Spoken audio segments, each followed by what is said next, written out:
Assalamualaikum warahmatullahi wabarakatuh.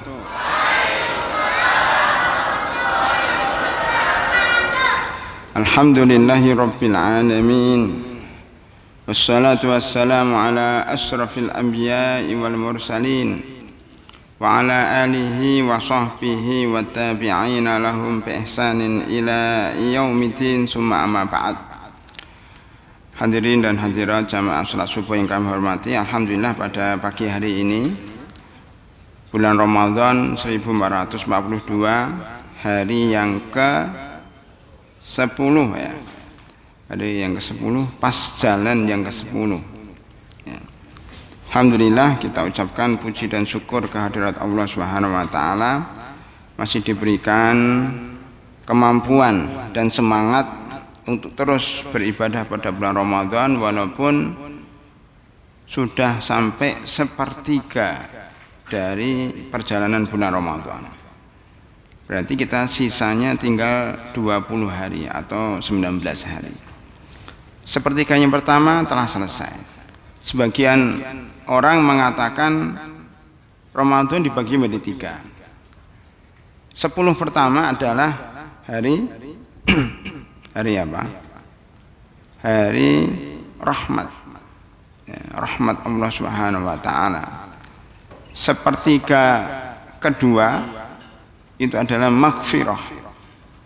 Sepertiga terakhir adalah itqun minan nar, pembebasan manusia dari api neraka. Itu kata orang. Itu kata orang. Tetapi kalau kita telusuri dalam hadis tidak ada pembagian seperti itu. Semua hari pada bulan Ramadan adalah maghfirah. Semua hari pada bulan Ramadan adalah rahmah. Dan semua hari pada bulan Ramadan adalah itqun minan nar. Malam pertama bulan Ramadan itu sudah itqun minan nar. Allah akan membebaskan hamba-hambanya dari api neraka mulai dari malam Ramadan pertama hingga akhir. Jadi jangan dibeda-bedakan.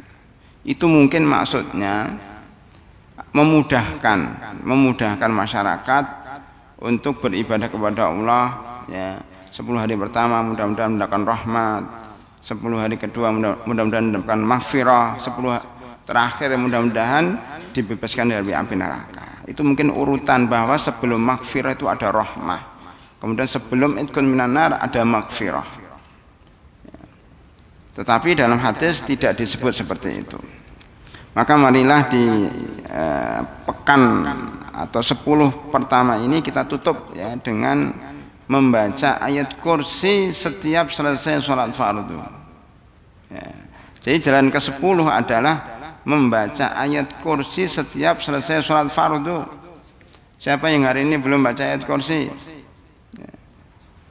Allahu la ilaha illa huwal hayyul qayyum la ta'khudhuhu sinatu wa la naum lahu ma fis samawati wa ma fil ard man dzal ladzi yashfa'u indahu illa bi idzni ya'lamu ma baina aydihim wa ma khalfahum wa la yuhituna bi syai'in min ilmihi illa bima syaa' wasi'a kursiyyus samawati wal ard wa la ya'uduhu hifdzuhuma wa huwal 'aliyyul 'azim. Ya, mudah-mudahan Allah Subhanahu wa taala menerima segala amal ibadah kita. Amin ya rabbal alamin. Nampaknya perlu ada tafsir khusus tentang ayat kursi. Mudah-mudahan ke depan ada buku berjudul Tafsir Ayat Kursi berjumlah 200 halaman. Rahimakumullah. Dari Abu Umamah Al-Bahili radhiyallahu anhu berkata, Rasulullah sallallahu alaihi wasallam bersabda, "Man qara'a ayatal kursiyyi fi duburi kulli sholatin lam yahul bainahu wa baina dukhulil jannah ilal maut." Barang siapa yang baca ayat kursi fi dubur, di dalam dubur kulli sholatin, setiap sholat. Dubur itu artinya belakang, artinya belakang. Tadabbur berarti memikirkan di masa mendatang, memikirkan ke belakang, maksudnya ke belakang itu di masa mendatang. Karena warok itu maksudnya amam, belakang itu maksudnya depan. Mana dalilnya? Surat Al-Kahfi, Allah Subhanahu wa taala berfirman, wa amma safinatu fakanat limasakina ya'maluna fil bahri wa kana wara'ahum malikun ya'khudhu kulla safinatin ghasba. Kata Nabi Khidir kepada Nabi Musa, wahai Musa, kenapa saya melubangi kapal?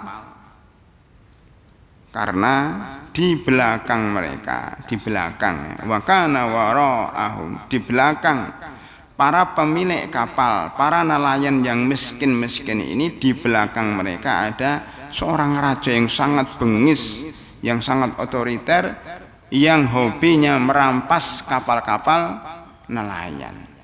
Wara'ahum malikun ya'khudhu kulla safinatin ghasba.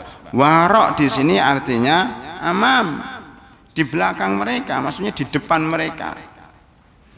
Maka dubur, ya, dubur tadabbur itu maknanya mentadaburi sesuatu yang akan datang. Kalau saya berbuat seperti ini, apa akibatnya? Kalau saya berbuat seperti ini, apa akibatnya di masa mendatang? Itu namanya tadabbur. Ini bukan ke belakang, atau kita maknai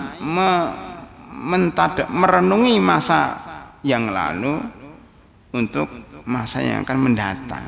Nah, itu namanya belajar sejarah. Belajar sejarah itu termasuk tadabbur, yaitu balik ke belakang, kita lihat bagaimana sejarah. Nah, dari sejarah itu kemudian kita bisa menentukan masa depan kita. Itu namanya tadabbur. Orientasinya pada depan. Ke depan bagaimana? Akhirah. Akhir itu kan akhir. Akhir itu depan atau belakang? Akhir itu depan atau belakang? Depan lah, gimana akhir kok belakang? Akhir itu masa mendatang. Kalau sudah selesai, sudah. Kalau iman kepada akhirat, iman kepada ke belakang itu. Iman kepada masa depan. Nah, begitu cara berpikirnya. Tambah bingung nggak mahasiswa? Kayaknya bingung deh, pusing. Ini ilmu filosofi, filsafat yang sangat mendalam. Jadi tadabbur itu belakang. Tapi maksudnya untuk ke depan. Jadi ke belakang untuk ke depan. Itu seperti pemain sepak bola. Ngoper bola ke belakang untuk ditendang ke depan. Gimana setiap hari main sepak bola tapi nggak paham filosofinya. Jadi melihat masa lalu untuk menentukan masa depan. Maka belajar sejarah untuk mengukir sejarah di masa mendatang. Itu tadabbur. Atau diartikan bahwa tadabbur itu adalah, ya, memprediksi masa depan, menentukan sesuatu di masa depan, di belakang. Walal akhiratu khairul laka minal ula, tadi disebutkan, ya. Masa belakang itu lebih baik daripada masa yang lalu. Masa depan itu lebih baik daripada masa lalu. Orang menyebutkan husnul khatimah, nah, akhir kebaikan yang baik, apa? Akhir husnu, kebaikan pada hari terakhir, hari masa mendatang.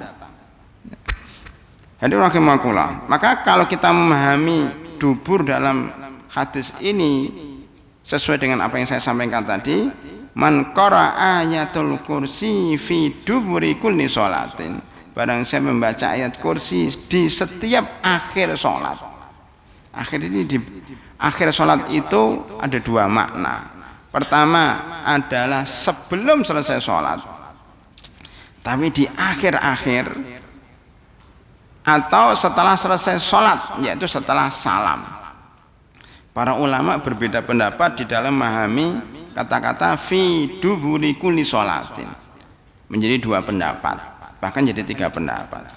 Pendapat pertama mengatakan fi duburi kulli sholatin itu adalah di akhir sholat tapi belum terakhir.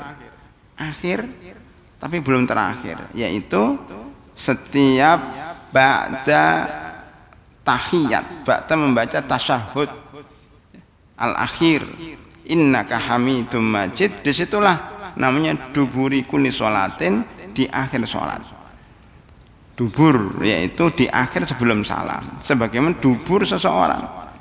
Dubur seseorang letaknya di mana? Di belakang. Ada yang duburnya di depan? Enggak ada. Duburnya semuanya di belakang. Di belakang orang, tetapi tidak lepas dari orang itu. Tidak lepas, masih nempel di ujung belakangnya manusia, namanya dubur. Makanya mereka memahami bahwa dubur itu sebelum salam. Pendapat kedua mengatakan dubur itu setelah salam. Dubur itu setelah salam, yaitu akhir sholat atau di belakang sholat.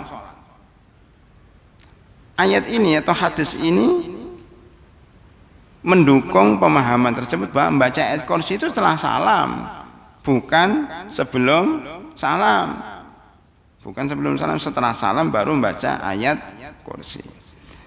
Hadis tentang dubur kulli sholat tidak hanya ayat kursi, tapi ada hadis-hadis lain ya, yang menunjukkan bahwa kita diperintahkan untuk berzikir, berdoa setiap selesai sholat. Maka sebagian ulama memisahkan begini. Sebagian ulama memisahkan seperti ini, bahwa kalau bentuknya doa setiap dubur kulli sholat maka dibaca sebelum salam. Allahumma inni a'udzubika min adzabi jahannam wa min adzabil qabri wa min fitnatil mahya wal mamati wa min syarri fitnatil masiihid dajjal. Ini yang saya sampaikan ini semuanya bisa dipraktekkan Pak, bukan hanya teori tapi praktis, sesuatu yang bisa dipraktekkan oleh kita semuanya.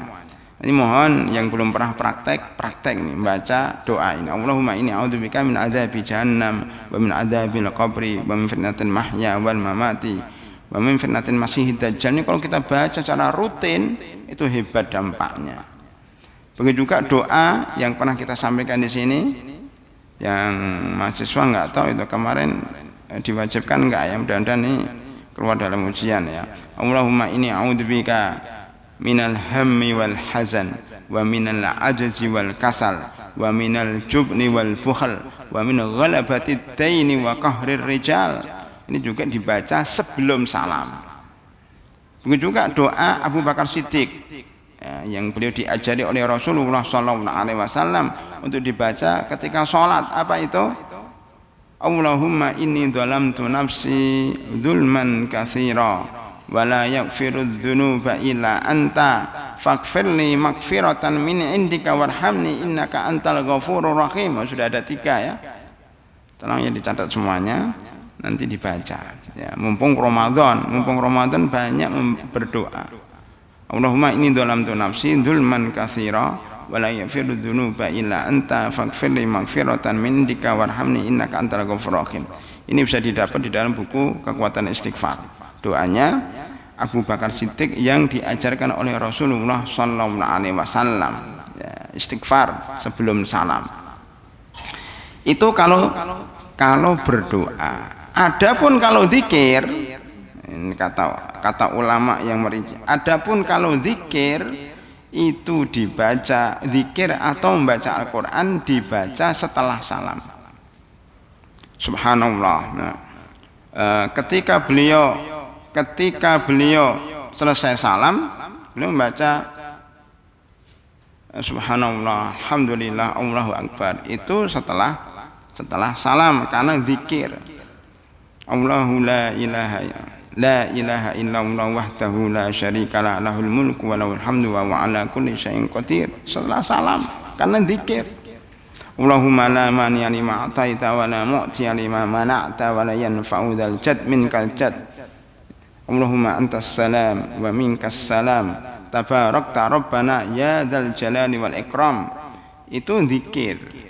Jadi praktis mereka memahami kalau doa sebelum salam, kalau zikir ba'da salam. Tapi ulama-ulama lain ya, seperti Imam Nawawi dan sebagainya itu memutlakkan. Makanya sebagian ulama mengatakan boleh berdoa setelah salam. Boleh berdoa setelah salam, tidak harus sebelum salam. Perbedaan para ulama. Makanya di masyarakat kita juga ada orang habis salam berdoa. Padahal sunnahnya adalah berzikir, setelah zikir silahkan berdoa. Tapi zikir dahulu, zikir lebih afdal dibanding dengan berdoa. Ini kaidah, zikir lebih utama daripada berdoa. Karena memuji Allah Subhanahu wa taala lebih dicintai oleh Allah daripada seseorang meminta kepada Allah. Jadi makanya Allah berfirman dalam hadis qudsi, saya akan memberikan kepada orang yang memujiku lebih daripada orang yang meminta kepadaku. Manusia juga begitu, manusia itu lebih suka dipuji dibanding dimintai. Itu fitrah manusia. Kalau dipuji senangnya bukan main, tapi kalau dimintai, nggak suka. Ya. Jadi memang pujian itu lebih dicintai oleh Allah daripada dimintai. Walaupun Allah Subhanahu wa taala itu juga senang kalau hambanya meminta. Man qara'a ayatal kursi fi dubiri kulli sholatin lam yahul bainahu wa bainal jannati ilal maut. Tidak ada yang menghalangi antara dia dan surga kecuali kematian. Kenapa? Karena di dalam ayat kursi itu mengandung kata-kata, mengandung kalimat-kalimat. Kalau dalam bahasa orang sekarang mengandung ya mantra-mantra ya, yang sangat luar biasa. Di antaranya di dalam hadis Ubay bin Ka'ab, Abul Mundir namanya, Ubay bin Ka'ab ini ahli Al-Quran. Disebutkan bahwasanya Rasulullah SAW bersabda, wahai Abu Mundir, wahai Ubay bin Ka'ab ahli Al-Quran ini, apakah engkau tahu ayat apa yang terdapat dalam Al-Quran yang paling afdal, yang paling agung? Beliau menjawab, saya tidak tahu, Allah dan Rasulnya lebih tahu. Ya.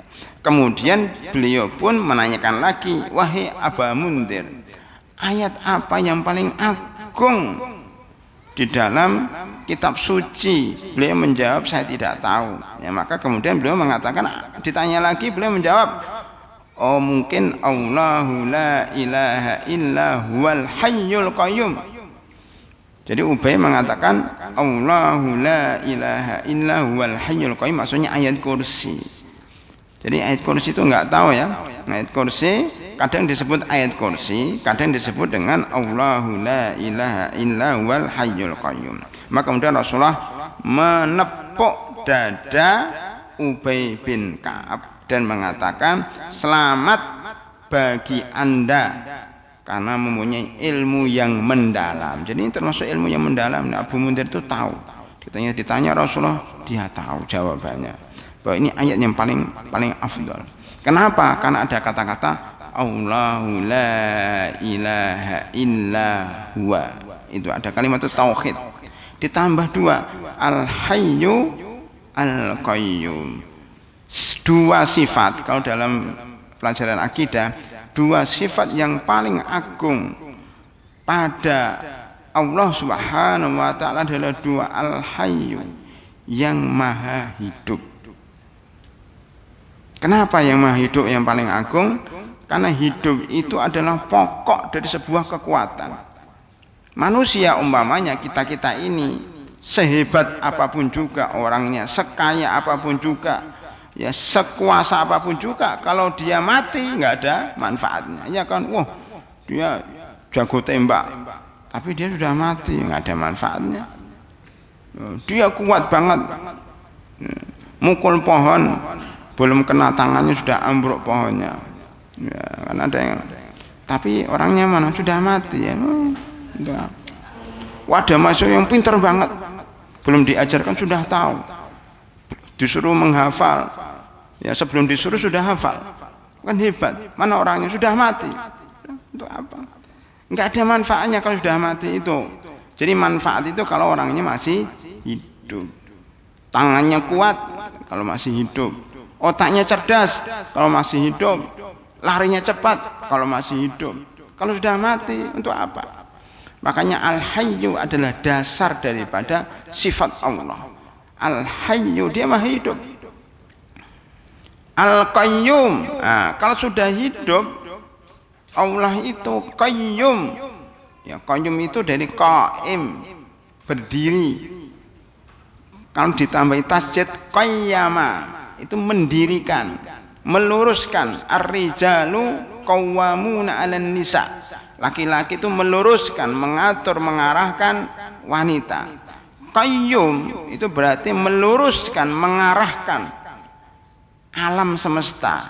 Hampir mirip dengan alhamdulillahi rabbil alamin. Maka alhamdulillah rabbil alamin itu hebat. Maknanya sama dengan al-hayyu al-qayyum. Qayyum yang mendirikan seluruh alam ini adalah Allah. Tanpa Allah alam ini ambruk, hancur berantakan. Tanpa Allah, tanpa didirikan Allah akan hancur. Makanya al-hayyu al-qayyum itu sangat ditakuti oleh setan. Setan, iblis itu lari terbirit-birit ketika mendengar Allahu la ilaha illa huwal hayyu al-qayyum. Al-hayyu al-qayyum itu lari semuanya. Nah, sampai sekarang di masyarakat umum itu mau kalau ketemu sama tuyul baca ayat kursi, tuyulnya lari. Ketemu sama pocong baca ayat kursi, ya itu akan lari. Bahkan ada orang yang lagi disuntik itu, mau disuntik vaksin takut banget, dia membaca ayat kursi. Allahu la ilaha illallah, Allahu la ilaha illallah, Allahu la ilaha illallah.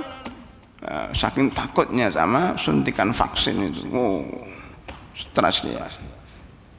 Latah mengatakan Allahu la ilaha illallah hayyul qayyum. Ada juga orang yang dikhitan, mau dikhitan takut langsung Allahu la ilaha illallah hayyul qayyum. Itu sudah, jadi di masyarakat sudah fasih mengucapkan ayat kursi. Ya. Jadi itu memang apa ya, membuat setan lari itu. Al-hayyu al-qayyum. Makanya kemudian la ta'khudhuhu sinatun wala naum, tidak pernah tidur, tidak pernah ngantuk. Wa ma kana rabbuka nasiya, Allah itu tidak pernah lupa. Kalau kita dalam bahaya, baca ayat kursi, karena Allah tidak lupa terhadap kita yang dalam bahaya itu. Makanya Nabi Yunus alaihissalam berdoa, la ilaha illa anta subhanak inni kuntu minadh dhalimin. Oleh karena itu dalam doa menghadapi bencana, ada angin putung beliung, ada gempa, ada bangunan ambruk, ada bencana yang begitu besar, doanya adalah tauhid. La ilaha illallah al-halim al-azimul halim. Ya, lihat, ini ada tiga tauhid, perlu dihafal nih. Ini orang-orang yang suka tauhidnya harus dihafal ini. Jadi tauhid itu bukan sekedar pelajarannya bisa menjawab ujian dalam pelajaran akidah dapat 9, akidahnya kuat dia. Kenapa nilainya 9? Bukan begitu. Akidah kuat itu kalau dipraktekkan di dalam kehidupan sehari-hari, walaupun pelajarannya nilainya 6, tapi akidahnya dia kuat. Jadi bukan dinilai. Nah, 3 ini dihafal ya. Kalau ada musibah, hafalah 3 doa. 3 doa dalam satu paket, 3 in 1. Ya. 3 dalam 1. Bukan trinitas ya. Beda lagi ini. Ini maksudnya dalam satu hadis. Doaul karbi, doa bencana adalah la ilaha illallah al-azimul halim, la ilaha illallah rabbul arsyil azim, la ilaha illallah rabbus samawati wa rabbul ardi wa rabbul arsyil karim. Bisa dihafal enggak ini? Saya cuma menghafal la ilaha illallah enggak hafal. Tambahannya Ustaz, tambahannya yang pertama al-azimul halim, yang kedua rabbul arsyil azim, yang ketiga rabbus samawati wal ard atau rabbus samawati wa rabbul ard wa rabbul arsyil karim. Kenapa harus pakai rabbul arsyil azim, rabbul arsyil karim? Kita lihat. Pertama ya, la ilaha illallah al-azimul halim. Ini 2 makna yang sangat berbeda. Al-azim itu yang maha agung, yang maha besar, yang tidak terpikir dalam benak manusia bagaimana agungnya Allah. Al-Halim, tapi walaupun Allah itu agung, tapi lembut, ya, ramah, sangat penyayang kepada hambanya. Maksudnya musibah sebesar apapun juga para hadirin rahimakumullah yang menimpa kita, Allah mampu menghilangkan musibah itu dalam 1 detik. Kenapa? Azim, sangat agung, gagah, ya, sangat sangat mampu, sangat agung, sangat besar, sangat mampu, sangat perkasa. Al-Aziz, Al-Halim, tapi sekaligus sayang. Jadi mampu tapi sayang. Itu Allah Subhanahu wa taala. Al-Aziz tapi Al-Halim. Al-Aziz tapi Al-Hakim. Itu banyak pembahasan Asmaul Husna. Al-Aziz, Azizun Hakim. Aziz itu mampu, wibawa di dalam hukum-hukumnya, tapi juga hakim, tidak otoriter, bijak. Ini sebuah isyarat kepada pemimpin-pemimpin zaman sekarang itu hendaknya mempunyai 2 sifat, Al-Aziz, Al-Hakim. Maksudnya punya sifat kuat dalam pemerintahannya, kuat di dalam kekuasaannya, tapi walaupun dia kuat tapi dia hakim, bijak. Siapa itu? Nabi Sulaiman. Nabi Sulaiman itu ada raja yang sangat kuat tapi sangat bijak. Ketika burung hudhud pergi tanpa izin, akan saya sembelih, akan saya siksa, la'adzibannahu adzaban sadida, la'adbahannahu aw la ya'tiyanni bisultanin mubin. Ya. Ada 3 pilihan, akan saya siksa sehebat-hebatnya, ya, atau akan saya sembelih sesembelih-sembelihannya, ya, akan saya sembelih dengan pisau yang sangat tajam, atau jadi ini kuat, orang pada takut semuanya, wibawa, tapi aulayatiani bisultanin mubin, atau dia membawa alasan. Bijak berarti kan tidak langsung menghakimin orang, tidak langsung menuduh orang, tetapi juga klarifikasi dulu, dia sebenarnya alasannya apa sih. Kalau alasannya benar, ya sudah, itu pemimpin yang baik. Itu pemimpin yang baik itu enggak asal jebrak semuanya dihantam, enggak, ya, tapi dia harus bukan ceprak ya, jebret beda, ya. Ya. Jadi dia kuat tapi lembut, kuat tapi sayang. Itu jarang loh. Itulah Nabi Sulaiman, Raja Sulaiman, seperti itu. Ketika berbuat kepada burung hudhud yang melakukan kesalahan. Nanti kapan-kapan kita bahas kalau bukunya sudah dicetak lagi, menang tanpa perang, ya, sebagiannya sudah kita bahas, menang tanpa perang, ya. Hadirin rahimakumullah, cerita antara Nabi Sulaiman dan burung hudhud, Nabi Sulaiman dengan Ratu Saba. Ini menarik banget. Itu Al-Aziz, Al-Hakim. Itu sifat Allah. Di sini juga kita Al-Azim, Al-Halim, yang Maha Agung tapi sayang. Maksudnya, ya Allah, ini musibah sangat besar, sayangilah aku, engkau mampu menolong kami. Makanya tabarakalladzi biyadil mulku wa huwa ala kulli syai'in qadir. Kekuasaan Allah itu tabarak, penuh dengan berkah. Itu yang dimaksud dengan imamun adil. Kenapa didahulukan daripada yang lainnya? Karena kalau imamun adil, imam itu berarti kekuatan, adil itu berarti bijak. Itu 2 kosakata yang saling terkait. Imam itu berarti punya kekuatan, punya kemampuan, adil berarti bijak, seperti Azizun Hakim, seperti Al-Azim Al-Halim. Yang kedua, la ilaha illallah Rabbul Arsyil Azim. La ilaha illallah, Tuhan ars. Ars itu makhluk Allah yang sangat agung, yang tidak ada makhluk yang lebih besar daripada ars.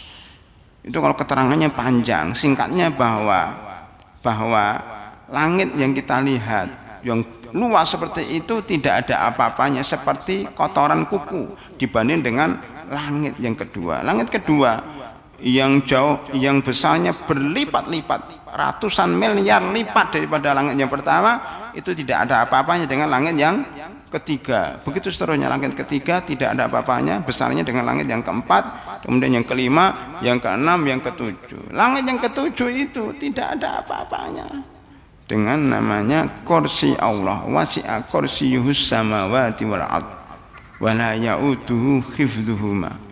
Dan Allah tidak lemah di dalam menjaga wasi'a kursiyus samawati wal ard. Kursi Allah itu tidak ada apa-apanya dengan arsy. Wa yahmilu arsya rabbika fawqahum yauma idzin tsamaniyah. Ya. Pada hari itu ada 8 malaikat yang membawa Arsyur Rahman. Arsyur Rahman, Ars dibandingkan dengan Rahman. Ars itu agung, Ar-Rahman itu yang maha pengasih. Jadi yang satu keagungan, yang satu menunjukkan kasih sayang. Ini dua sifat yang luar biasa ya, yang mencakup wa wasi'at rahmati kulla syai' ya. Rahmatku itu mencakup seluruhnya ya. Jadi gitu para hadirin rahimakumullah ya. Ars ini sesuatu yang paling agung. Oleh karena itu para hadirin rahimakumullah, kalau kita mengatakan la ilaha illallah rabbul arsyil azim, berarti hebat banget itu. Ada 2 ayat itu ya dalam akhir surat, karena yang penghafal Al-Quran ada 2 ayat yang menunjukkan doa ini, yaitu akhir surat Al-Mu'minun sama akhir surat Taubat. Wa huwa rabbul arsyil azim, akhir surat Taubah, dan akhir surat Al-Mu'minun ya.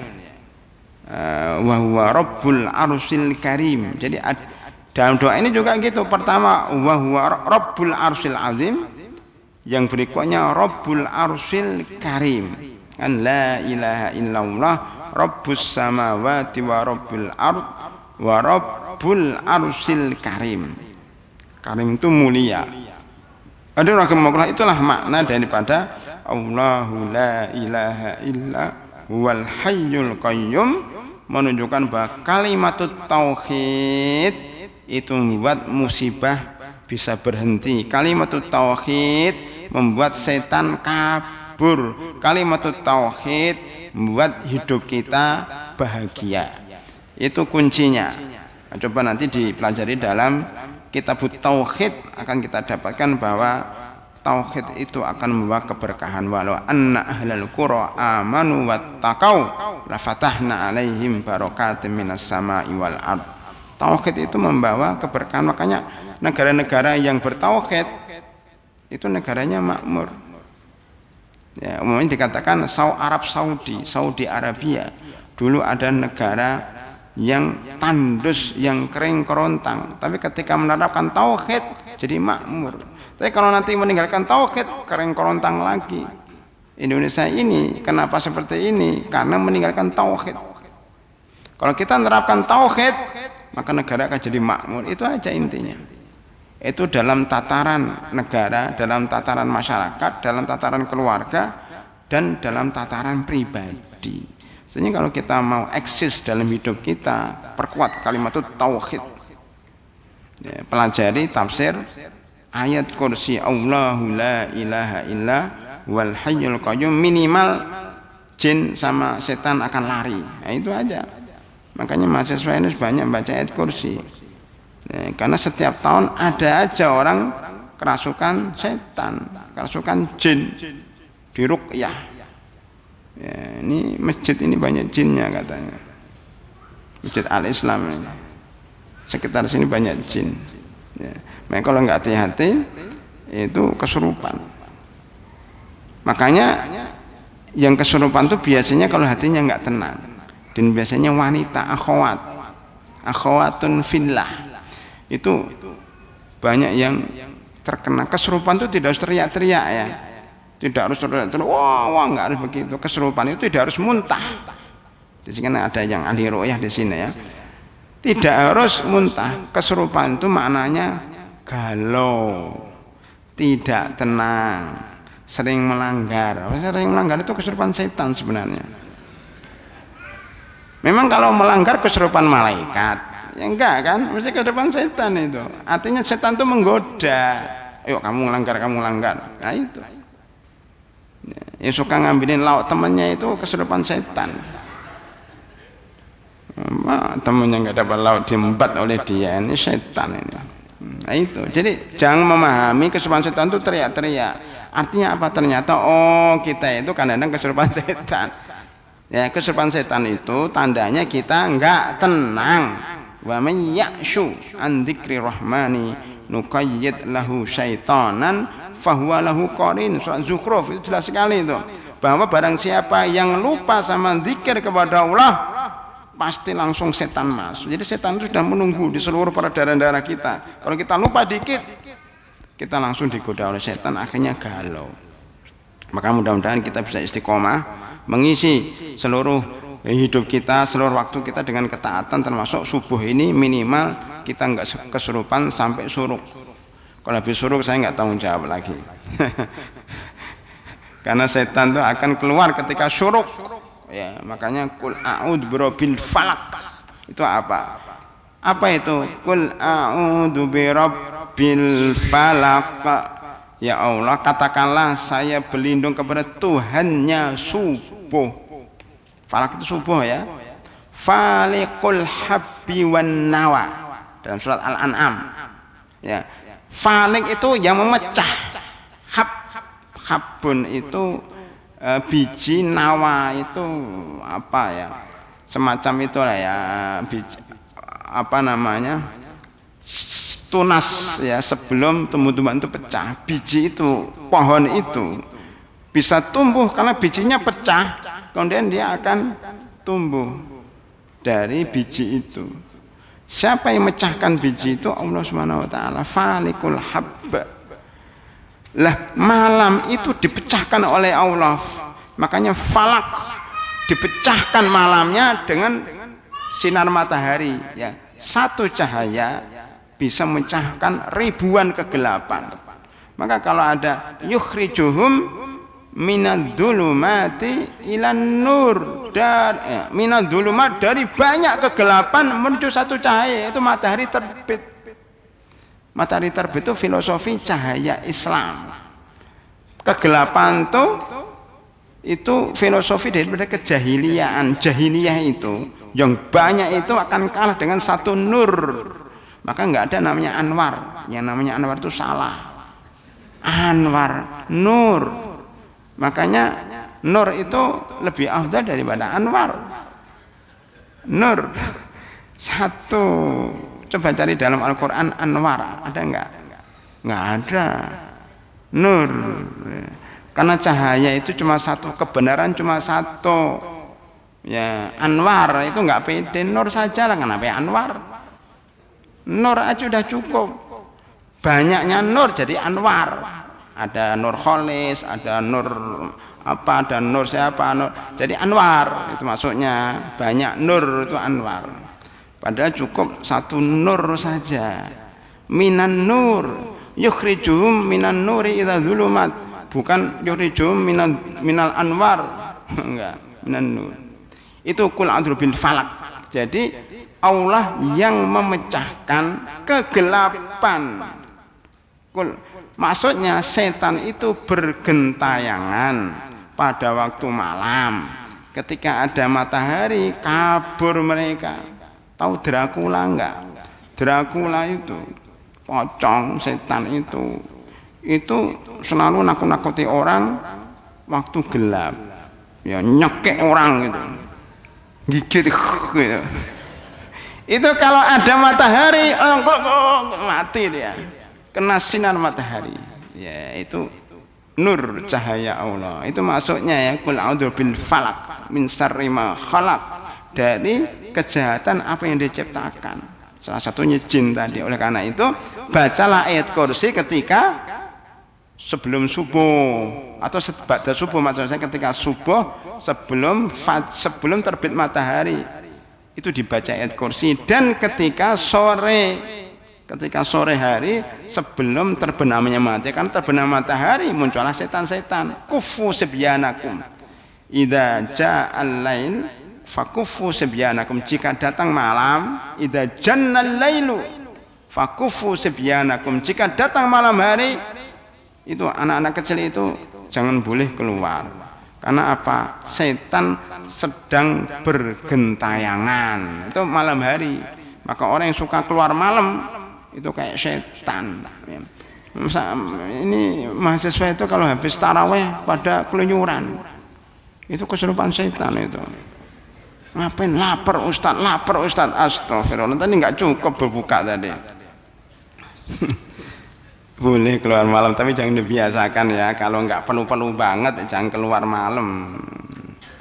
Malam itu ya untuk apa namanya, walaini wama wasak. Malam itu orang berkumpul ke rumahnya masing-masing, bukan malah keluar. Tikus keluarnya kapan?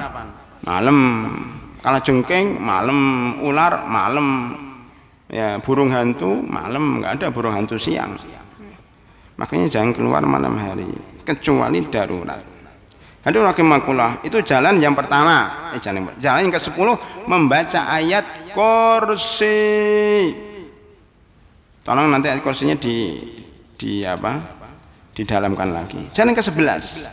Nah, ini untuk akhwat, pembekalan akhwat sebelum pulang, karena jam 7 ini mereka pada kabur ke rumahnya masing-masing. Lah sebelum pulang saya wasiatkan, mumpung ada di masjid ini, wasiatnya jalan ke-11, jalan menuju surga yang ke-11 apa? Khusus perempuan. Tapi mahasiswa dan bapak-bapak boleh mendengar saja ya. Ini untuk perempuan. Ibu-ibu dan akhwat yang kami hormati, jalan ke-11 yaitu menunaikan sholat 5 waktu, berpuasa Ramadan, menjaga kehormatan dan mentaati suami. Ini khusus akhwat kan? Masa laki-laki taati suami? Saya bacakan ya. Bapak-bapak dan mahasiswa juga nggak apa-apa. Nanti di sampingnya beda istri atau calon istri. Ya. Dari Abdurrahman bin Auf radhiyallahu anhu. Abdurrahman bin Auf orang yang kaya, yang istrinya 4. Itu Abdurrahman bin Auf. Itu masing-masing maharnya berapa itu? Ya. Abdurrahman bin Auf itu termasuk laki-laki yang ditawarin istri orang Ansor.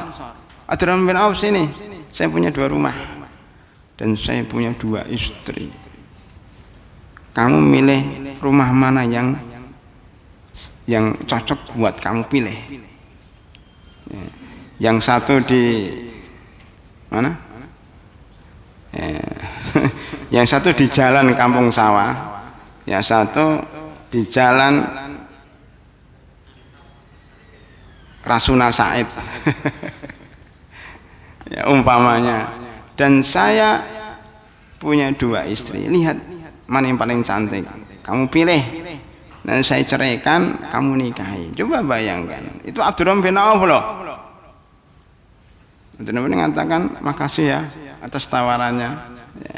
Barakallahu fi amwalikum wa fi ahlikum. Mudah-mudahan Allah memberkati hartamu dan memberkati keluargamu. Duluni ala suqil Madinah. Gini aja lah, nggak usah tawarin terima kasih, tunjukkan saja mana pasar Madinah. Itu sebelah kiri bundaran, ke kanan itu pasar.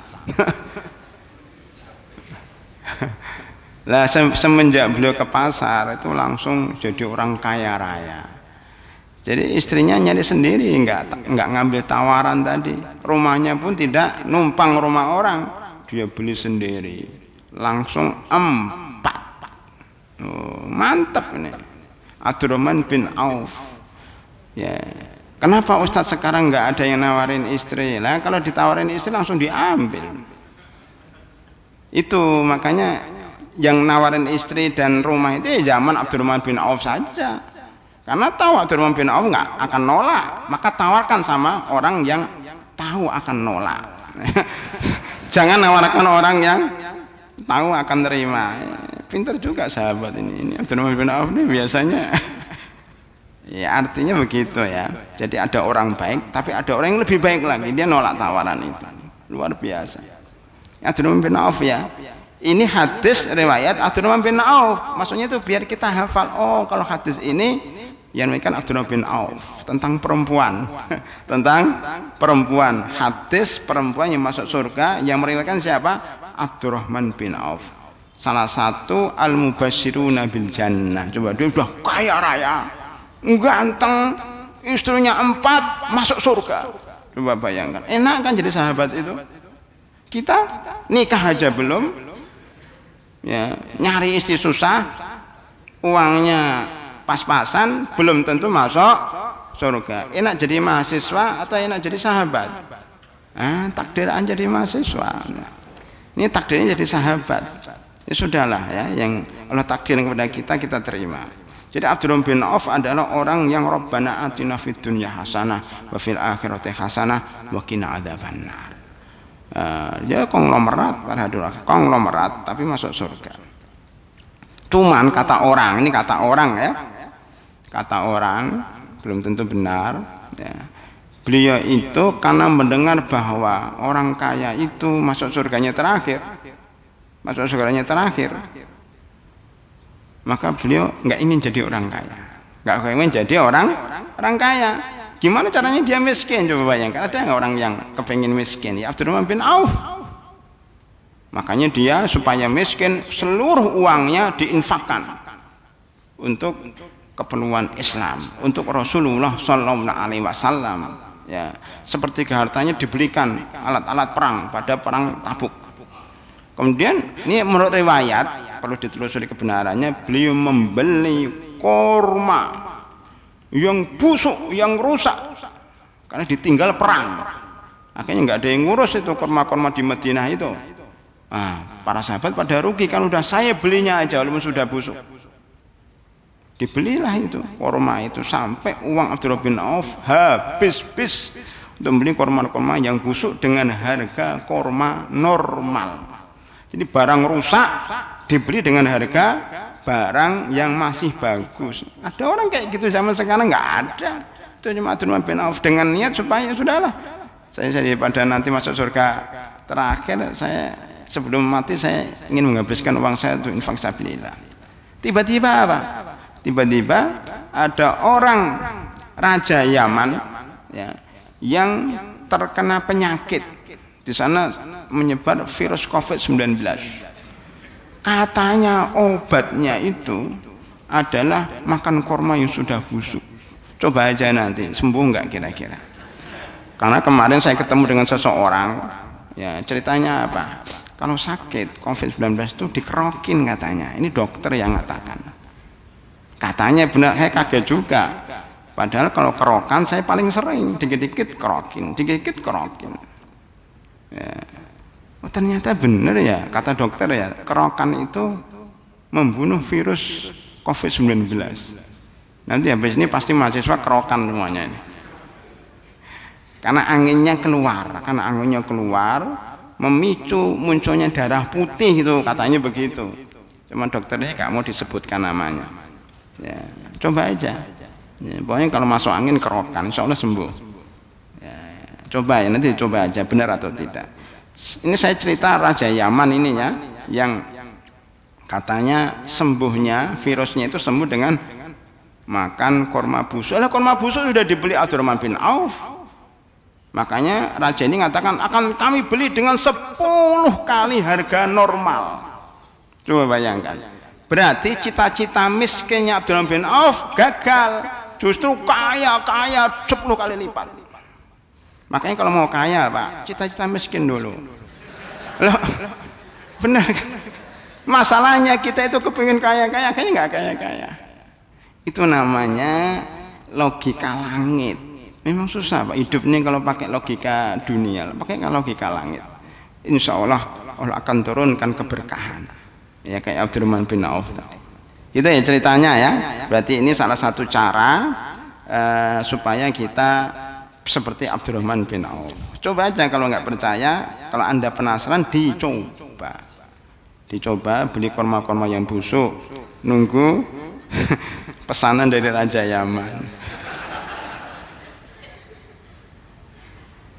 Dan tolonglah ini dipelajari yang punya kalian tip nabawi, bener enggak korma busuk itu bisa ngobati COVID-19 ya.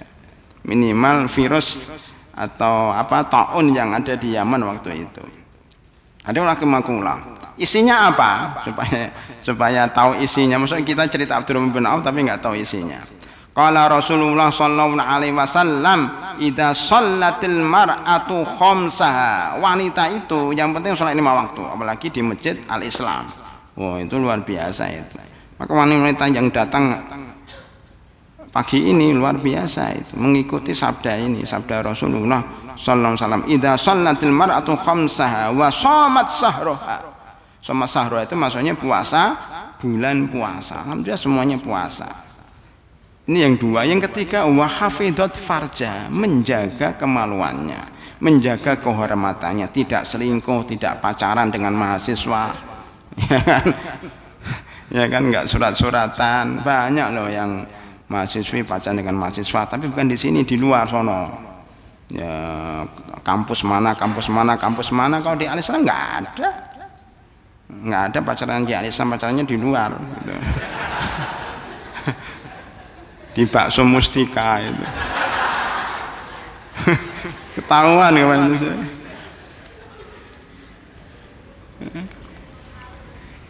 Yang enggak boncengan, maksudnya kalau bahasa wahafidul farjah itu tidak boncengan dengan lawan jenis yang bukan mahramnya. Yang keempat, yang paling susah ini, dan wa ta'at zauja, paling susah didik wanita itu satu, taat sama suami paling susah di dunia itu.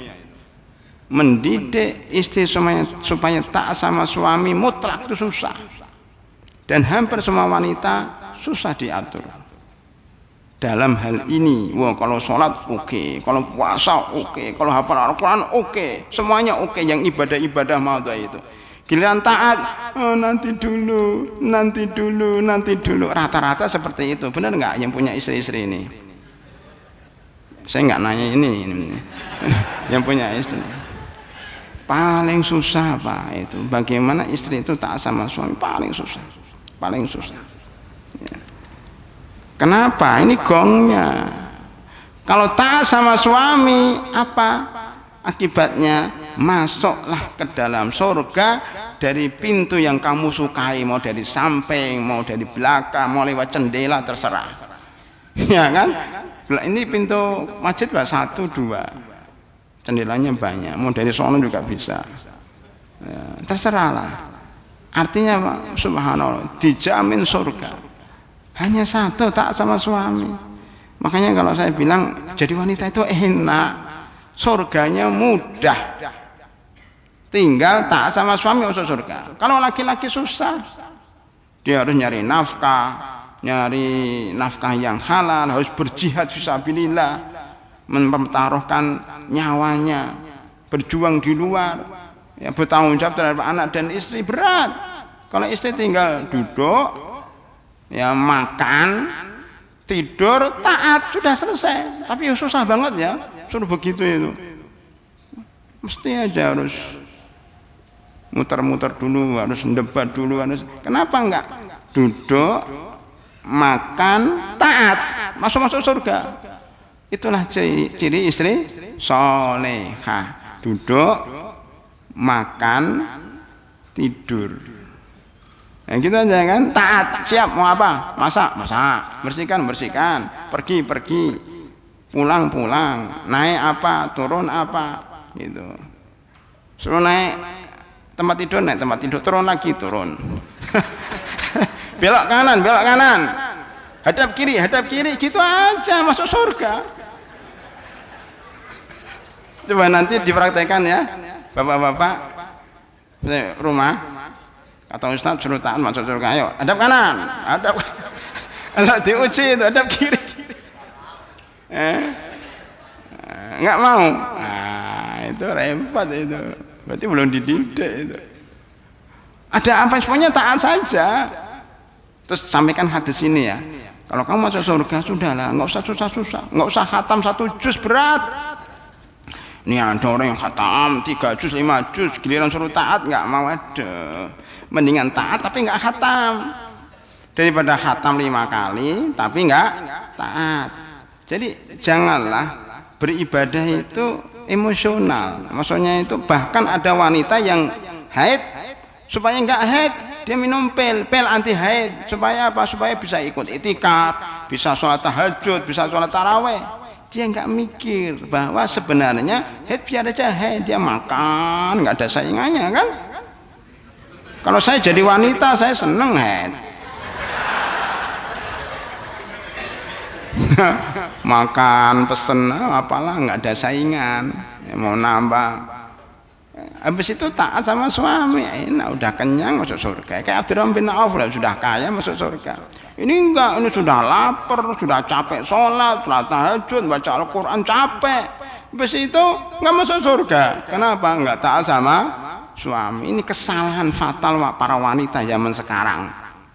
Kepengin masuk surga lewat sholat taraweh, lewat baca Al-Quran, lewat sholat tahajud, lewat zikir. Padahal surganya di bawah telapak kaki suami, gitu ya. Suami surganya di bawah telapak kaki ibu. Jadi suami itu mencium telapak kaki ibu, istri mencium telapak kaki suami, selesai masuk surga semuanya. Benar nggak? Benar kan? Jadi istri itu taatnya sama suami bukan kepada ibu. Suami yang taat sama ibu, bukan taat ya. Suami taatnya sama Allah Subhanahu wa taala, menghormati bapak dan menghormati ibu. Sedang istri taatnya sama suami, itu aja. Udah ikut saja sama suami selesai. Itu ya. Itu jalan menuju surga. Maka adik-adik yang di belakang ya, itu nanti kalau jadi istri jadilah istri yang solehah. Ya, kata orang barat jangan banyak cengkonek. Apa cengkonek? Pak Zul katanya bahasa Padang cengkonek. Cengkonek banyak macam-macam, saya kira ini wasiat saya kepada para akhwat fillah ya, jadilah wanita yang mudahan ya, wanita yang taat sama suami selama suaminya baik, selama suaminya memerintahkan hal-hal yang baik, walaupun memang kadang-kadang berat ya, walaupun berat tapi akibatnya dia akan masuk surga ya, sesuai dengan apa yang dia inginkan, mau dari pintu mana saja. Ada pertanyaan dari jamaah? Pak Ustaz Zul sama Pak Iskandar, silakan.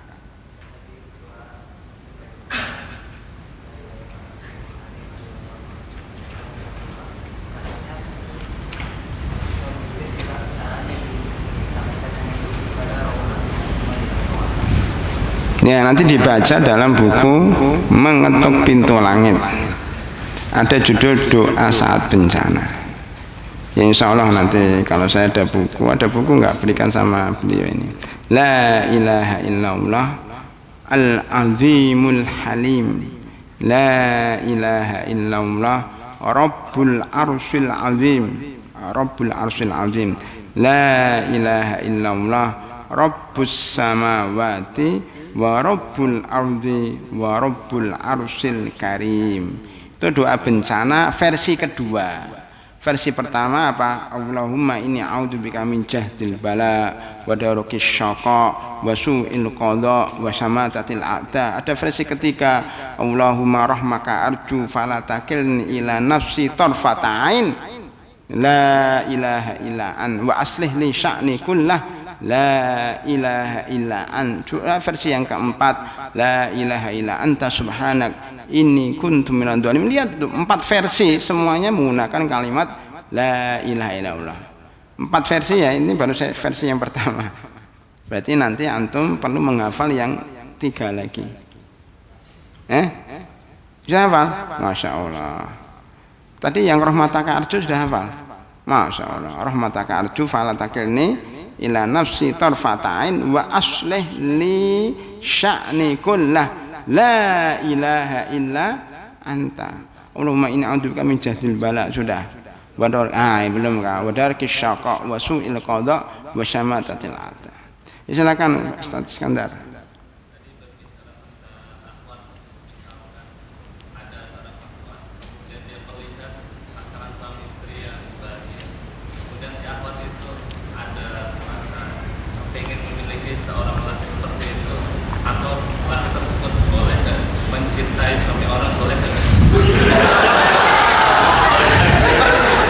Boleh mencintai suami orang, boleh lah, kata siapa nggak boleh? Yang nggak boleh itu kalau berzina dengan suami orang, ya. Tapi kalau mencintai boleh, mencintai karena Allah. Oh, dia orang bertakwa, kan kita suruh mencintai orang bertakwa. Dia orang yang berilmu, kita disuruh mencintai orang yang berilmu, walaupun suami orang. Ini akhwat ini cinta nggak sama Rasul? Cinta nggak sama Nabi, akhwat fillah? Cinta. Sama Rasul nggak cinta? Nah, boleh kan? Padahal Rasul itu suami orang. Berarti boleh ya? Cinta sama suami orang boleh. Ya, cinta karena Allah. Kalau cinta karena syahwat, nah itu nggak boleh. Cinta karena syahwat, ingin berbuat yang tidak baik nggak boleh, harus pakai pakai prosedurnya, yaitu menikah. Orang itu nggak tahu kalau suami istri itu bahagia karena nggak ada saingannya. Ketika orang ini masuk ya ke orang yang sedang menikah bahagia ini, jadi kacau. Yang tadinya bayangannya bahagia emang nggak bahagia. Kenapa? Karena ada saingannya ya. Perempuan itu paling berat tuh kalau sudah ada saingan, Pak. Itu perempuan yang nggak bisa nggak bisa mengendalikan perasaan. Kalau laki-laki bisa membagikan perasaannya, cintanya kepada orang bisa. Kalau perempuan nggak bisa, nggak tahu lah kenapa. Mungkin fitrah perempuan ya, karena menggunakan emosional. Jadi salah itu akhwat tadi itu. Cinta boleh, tapi kalau dia kepingin menikahi dengan suami orang itu, dia harus berpikir bahwa yang mencintai laki-laki itu bukan dia saja. Maka nanti kalau sudah masuk dalam ikatan pernikahan, akan terjadi saingan. Disitulah yang kadang-kadang yang dia tidak bayangkan. Nah, begitu ya. Sekarang sekedar cinta boleh, tapi kalau sudah masuk dalam ranah akad pernikahan, disitulah terjadi sesuatu yang berat. Begitu maksudnya atau gimana? Ya gitu ya. Masya Allah. Ada yang lain? Wah, ada Pak Esman ini. Mantap, semangat.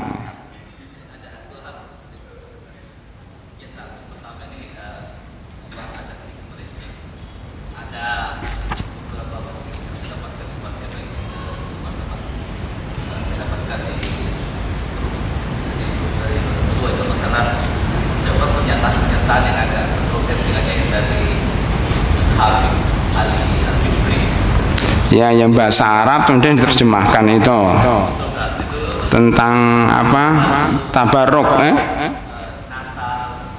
Ya, jadi tadi saya tanya itu beberapa teman ustaz. Itu banyak nggak berani menentang. Karena memang kan cara argumentatif banget dia punya ini penyampaian. Jadi ini perlu juga harus ada klarifikasi atau bantahan dari ustaz-ustaz yang paham tentang itu, karena agak berbahaya karena masalah syirik apa dia bilang nggak ada itu dari tentang syirik. Jadi hanya diperhatikan kita baru. Kemudian yang kedua sedikit berhubungan dengan pertanyaan selamat tadi, yang ini aja trik-trik kemarin minta itu ke istri supaya dibolehkan untuk poligami.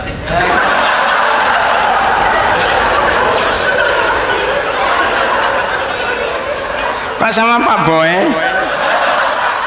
Apa hubungannya dengan Pak Boy?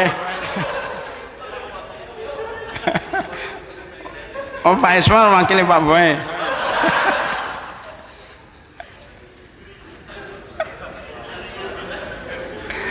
Ya yang pertama masalah Habib Ali Jufri itu orang Yaman ya. Itu udah lama. Jadi itu kepentingannya dengan orang-orang Timur Tengah lah. Biasa di Timur Tengah itu ada trik-trik ya, ada perbedaan pendapat seperti itu banyak ya, di Mesir, di Yaman, di mana, di Suriah, di Jordan ya, di Saudi Arabia itu banyak, bukan hanya satu aja, banyak. Termasuk Syekh Alawi Maliki juga yang ada di Saudi Arabia. Itu biasa. Kalau di Mesir itu ada namanya Dr. Ali Jum'ah namanya. Itu termasuk guru saya itu ya, Dr. Ali Jum'ah, mantan mufti Mesir ya. Seperti itu biasa Pak, terjadi perbedaan pendapat ya. Dan untuk membantah itu tentunya harus ada dalil-dalil yang lain. Sebenarnya di Indonesia sudah banyak kayak gitu perbedaan-perbedaan tentang masalah-masalah tertentu.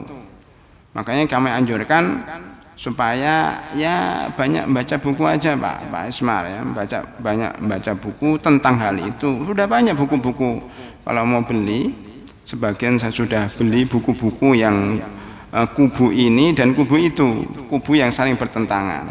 Makanya kalau kita mau bisa menilai dua kubu yang saling bertentangan harus membaca dalil kubu A dan membaca dalil kubu B. Jadi ketika beliau video yang antum kirimkan itu saya nggak kaget, itu karena sudah 10 tahun yang lalu itu ya, dan sudah ada dalam buku-buku para ulama.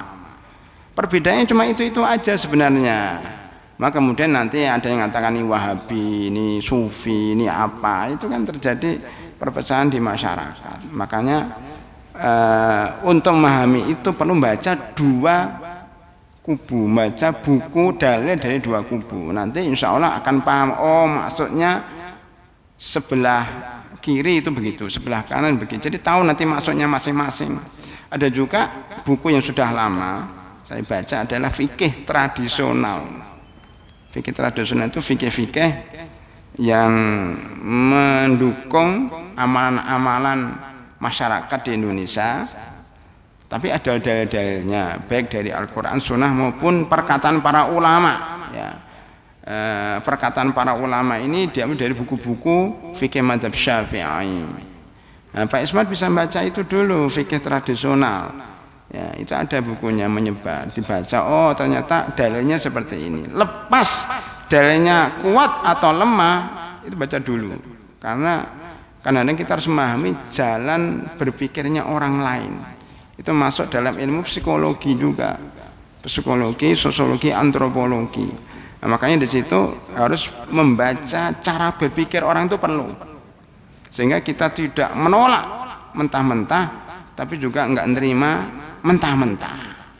Mana yang benar, mana yang salah. Termasuk bukunya Ustadz Abdul Somad. Mana Ustadz Abdul Somad biasanya ada, mana Ustadz Abdul Somad di sini? Enggak ada, biasanya ada di sini. Masih ceramah ya. Ada Ustaz, bukan Ustaz Abdul Somad Al-Islam ya. Ustadz Uwas. Nah, itu kan punya buku yang itu juga isinya kontroversial tentunya.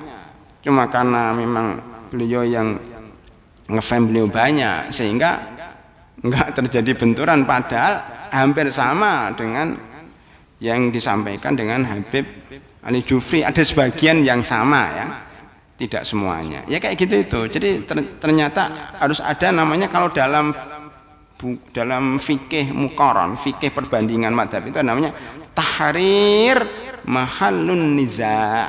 Kita harus klarifikasi mana sih yang dipermasalahkan. Jangan berdebat sesuatu yang tidak dikatakan oleh pihak A. Pihak B itu jangan mendebat sesuatu yang tidak dipermasalahkan oleh pihak A, dan pihak A jangan mengatakan sesuatu yang tidak dikatakan oleh B. Kan kita seringnya begitu dialog-dialog itu, enggak nyambung. Maksudnya A begini dipahami oleh B begini, maksud B begini dipahami oleh A, akhirnya enggak nyambung, enggak ketemu.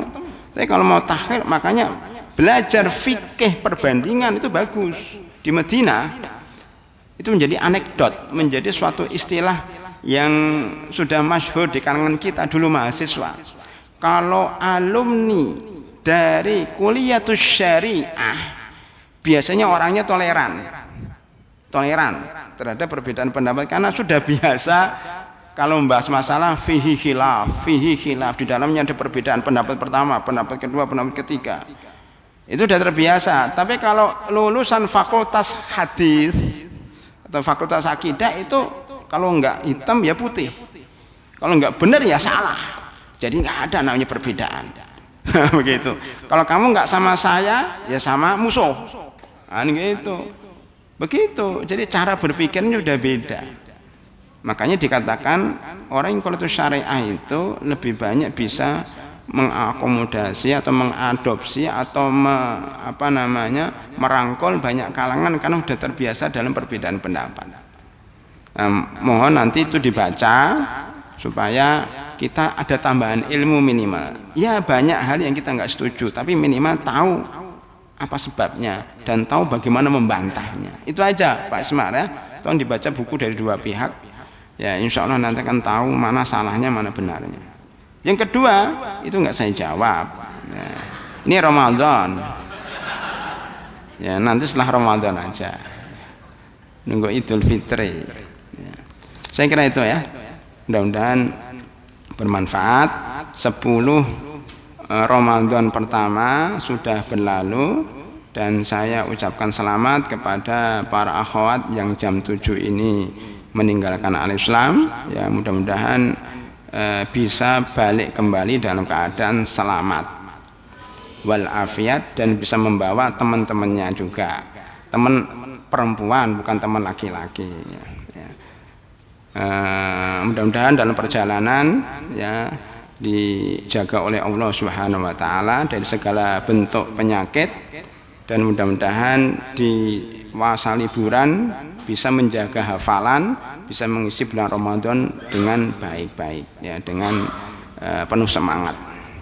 Dan mudah-mudahan Allah menerima segala ibadah kita. Adapun ikhwan fillah harus sabar di sini sampai tanggal 4. Tanggal 4 itu tanggal 23 Ramadan ya.